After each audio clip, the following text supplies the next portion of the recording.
بسم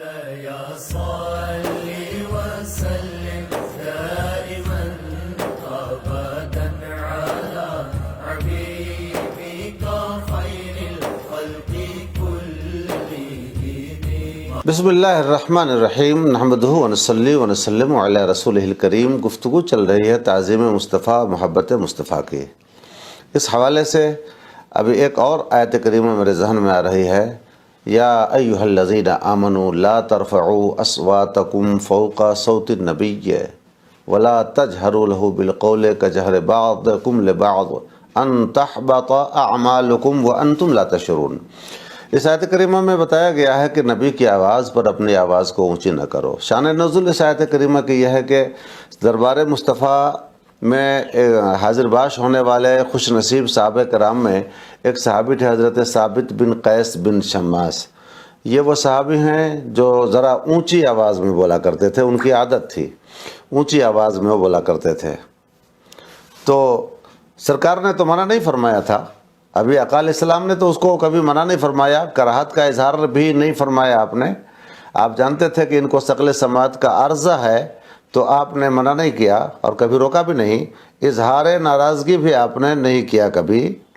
لیکن اپنے محبوب کی بارگاہ میں، اپنے محبوب کے دربار میں کسی کی آواز کو اپنے محبوب کی آواز سے اونچی ہونا، یہ بھی پروردگار عالم کو قبول نہ ہوا، اور جبریل امین کو بھیجا آیت کریمہ لا ترفعوا اصواتکم، اے ایمان والو اپنی آواز کو اونچی نہ کرو، فوق صوت النبی، نبی کی آواز پر اپنی آواز اونچی نہ کرو، اور ولا تجہروا لہ بالقول کجہر بعضکم لبعض، اور ان کو آپس میں ایسے جیسے آپس میں ایک دوسرے کو چلا چلا کے بولتے ہو، پکارتے ہو، ایسے ان کے ساتھ چلا چلا کے باتیں نہ کرو۔ آگے آتا ہے ان تحبط اعمالکم وانتم لا تشعرون، کہ کہیں تمہارے اعمال برباد ہو جائیں اور تمہیں اس کی خبر بھی نہ ہو۔ اللہ اکبر۔ اس میں مقام غور یہ ہے کہ آقا علیہ السلام کی بارگاہ میں حضرت ثابت بن قیس جو اونچی آواز میں گفتگو کرتے تھے، تو ان کی آواز میں بلندی تھی، اور وہ عادت تھی ان کی، ثقل سماعت کا عرضہ بھی تھا، ایک طرح کی مجبوری بھی تھی، لیکن ان کی نیت میں، ان کے ارادے میں یہ تو تصور بھی نہیں تھا کہ میں اپنی آواز کو حضور کی آواز پر اونچی کروں، یہ تصور نہیں تھا ان کا۔ بس وہ اضطراری طور پر آواز ان کی اونچی ہوتی تھی، لیکن اس طرح کا قصد اور ارادہ نہ تھا، اور گستاخی کا تو کوئی شائبہ ہی نہیں تھا۔ صحابہ کرام اور گستاخی کوئی تصور بھی نہیں کر سکتا ہے،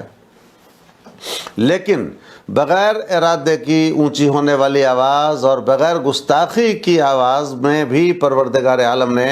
قدغن لگائی، پابندی لگائی، اور حکم فرما دیا لا ترفعوا اصواتکم، اپنی آواز کو اونچی نہ کرو، فوق صوت النبی، نبی کی آواز پر۔ یہ سخت پابندی ہے، یہ دربار مصطفیٰ کا ادب۔ ہم لوگ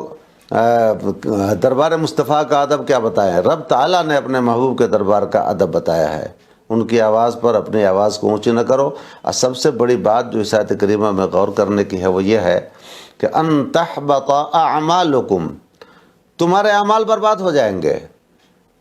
اور اعمال برباد ہونے کا مطلب کیا ہوا؟ یعنی تم نے ذرہ برابر بھی نبی صلی اللہ علیہ وسلم کی بارگاہ میں، ان کی شان میں، ان کے روبرو یا ان کے پیچھے ذرہ برابر بھی تم نے گستاخی کی، تو تیرے اعمال برباد ہو جائیں گے۔ اعمال برباد ہونے کا مطلب یہ ہوا کہ اس سے پہلے تم نے جتنی نمازیں پڑھی ہیں وہ ساری نمازیں برباد، روزے رکھے ہیں سارے روزے برباد، حج کیے ہیں حج برباد، صدقات حسنات خیرات کیے ہیں سب برباد، زکوٰۃ دیے ہیں سب برباد، ایک بھی عمل تمہارا نہیں رہے گا۔ اور یہ کب ہوتا ہے؟ جب آدمی دائرہ اسلام سے نکل جائے۔ آدمی جب تک دائرہ اسلام میں ہے تو اعمال اس کے برباد نہیں ہوتے ہیں۔ اعمال کی بربادی تب ہوتی ہے کہ آدمی دائرہ اسلام سے نکل جائے۔ تو گویا کہ یہ مزاج ملا کہ نبی علیہ السلام کی شان میں گستاخی کرنے سے،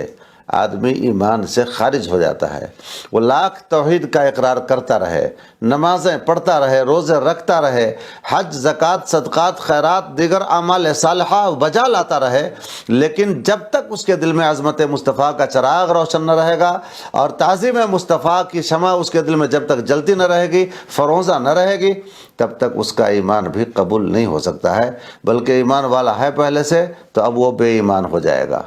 اعمال برباد ہونے کی جو دھمکی دی گئی ہے، تنبیہ کی گئی ہے، اسی لیے کہ تم اسلام سے بھی خارج ہو جاؤ گے۔ آج ہماری توجہ اس جانب نہیں رہتی ہے۔ بہت سارے لوگوں کا روزہ دیکھ کر، ان کی نمازیں دیکھ کر، ان کی تسبیح و تحلیل دیکھ کر، یا ان کی شکل دیکھ کر، ان کا لباس دیکھ کر، ان کے چہرے پہ بڑی بڑی داڑھی دیکھ کر، یا ان کا تقویٰ دیکھ کر، تسبیحات کا سلسلہ دیکھ کر ہم مائل ہو جاتے ہیں اور ان کو سب سے بڑا مسلمان سمجھنے لگ جاتے ہیں، اور بات کیجئے ان سے تو تعظیم مصطفیٰ کی بات جب آئے تو چہرے پہ بل آ جائے۔ تو آپ کو سمجھ لینا چاہیے کہ یہ شخص جو تسبیح و نماز میں، تقویٰ میں، زہد میں، عبادت و ریاضت میں، لباس میں، وضاقتہ میں جو سراپا فرشتہ معلوم ہو رہا ہے، یہ سراپا فرشتہ نہیں بلکہ سراپا شیطان ہے کہ جس کے دل میں سرکار کی عظمت کا چراغ نہیں جل رہا ہے۔ ان کی بات آئے، ان کی محبت کی بات آئے، ان کے تصرفات کا تذکرہ چھڑے، ان کے اختیارات کا چرچا چلے اور ان کی شان محبوبیت کی بات چھڑے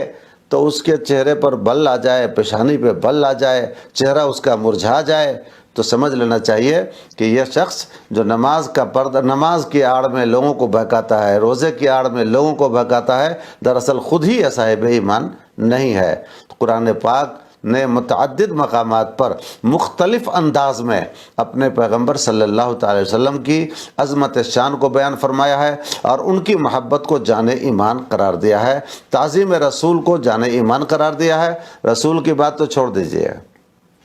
وہ تو بڑی بات ہے، ان کے بال کی اگر کوئی توہین کر دے،